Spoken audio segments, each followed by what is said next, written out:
Essula ya 21 Omugugu ogw'eddungu ery'ennyanja. Nga kibuyaga ow'omu bukiika obwa ddyo bw'ayita amangu, bwe watyo bwe wava mu ddungu mu nsi ey'entiisa. Okwolesebwa okuzibu kumbuuliddwa. Omulyaza amaanyi alyaza amaanya, n'omunyazi anyaga.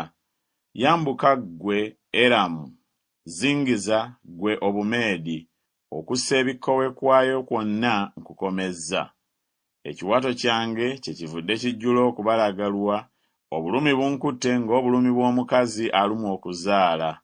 Nnyoleddwa n'okuyinza ne siyinza kuwulira, nkeŋŋentereddwa n'okuyinza ne siyinza kulaba.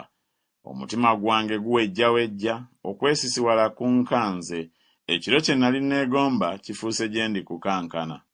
Bategeka emmeeza, bassaawo abakuumi, balya, banywa.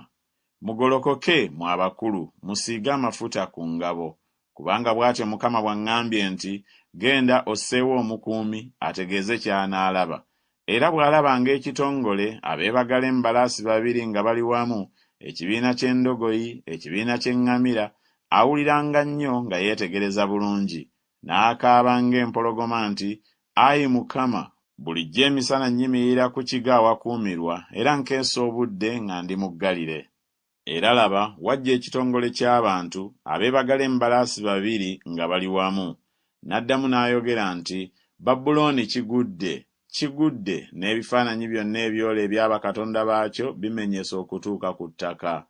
Woowe ggwe okuwuula kwange era eŋŋaano ey'omu gguuliro lyange. Ebyo bye mpulidde ebivudde eri Mukama ow'Eggye, Katonda wa Isirayiri, mbibabuulidde. Omugugu gwa Duuma. Waliwo ampita ng'ayima ku Seyiri nti, Omukuumi, ebyekiro bitya? Omukuumi, ebyekiro bitya? Omukuumi n'ayogera nti, Enkya ejja, era n'ekiro bwe mwagala okubuuza mubuuze, mukyuke mujje. Omugugu oguli ku Buwalabu. Mu kibira mu Buwalabu mwe mulisula, mwe ebibiina eby'Abadedeni ebitambula. Oyo eyalumwa ennyonta bamuleetera amazzi. Abatuula mu nsi ey'Etteema baasisinkana abadduse n'emmere yaabwe. Kubanga badduka ebitala, ekitala ekisowole, n'omutego omunaanuule, n'obubi bw'entalo.